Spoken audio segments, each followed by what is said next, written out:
Liv, and I want to talk to you about travel today. So Easter is coming up. Is anyone going skiing? No? Yeah? Yeah, a few of you. So I'm doing that too. And I know that when I go skiing, it's going to release carbon when I go for my flight. And I know that when I come back next year, I don't want the slopes to be looking like this. So we need to ask ourselves the question, is international travel compatible with a sustainable lifestyle? And if so, how? So I'll use myself as an example and look at my travels last year. So I'm from Norway. So I came from Norway to London after Christmas, went to Slovakia to visit my sister, back to Norway, Netherlands, went to Boston for summer school, to Tanzania for summer, and Zambia, Dubai, and a couple of times back and forth to Norway. So where does that leave me emission-wise?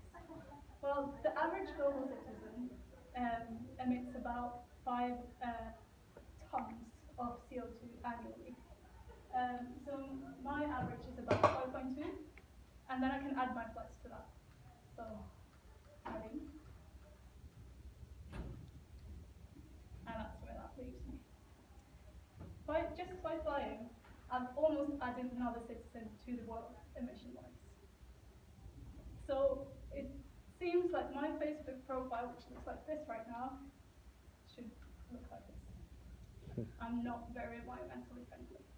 And it seems like international travel, if you travel frequently and long distances, can't be a part of a sustainable lifestyle.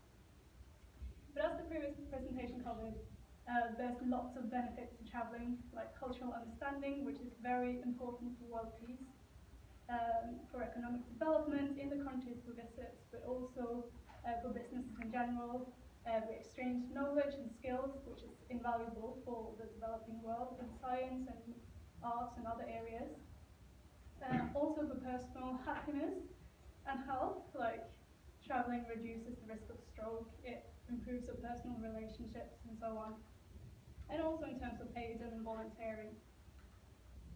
So what can we do? Well, if we actually look at the numbers, air travel only accounts for 2% of the emissions. That's quite low. So if we can make a change in these large sectors, for instance energy use or road travel, then maybe we can compensate.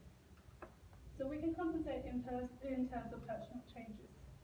So we see here, if I eat lots of meat and I switch to a vegetarian diet, that makes up for my round trip to Boston, for instance. And also, have you guys heard of Kakosia? Yeah? So you can plant trees just by searching. So that kind of thing can decrease our carbon footprint. And also, new technology like the Tesla solar roof tiles, you've heard of that, yeah? Or Tesla cars, that will reduce the carbon footprint. But also, quite importantly, we need to consider political pressure. We have a tendency to think that as technology improves, the global CO2 emissions will decrease. We will magically fix it. But actually, what a lot of people don't realize is that today, with today's technology, the US could be completely dependent on sustainable sources by 2030. So it's possible, but we're not doing it. We all know that's not going to happen. So we need to provide that political pressure for that change to happen.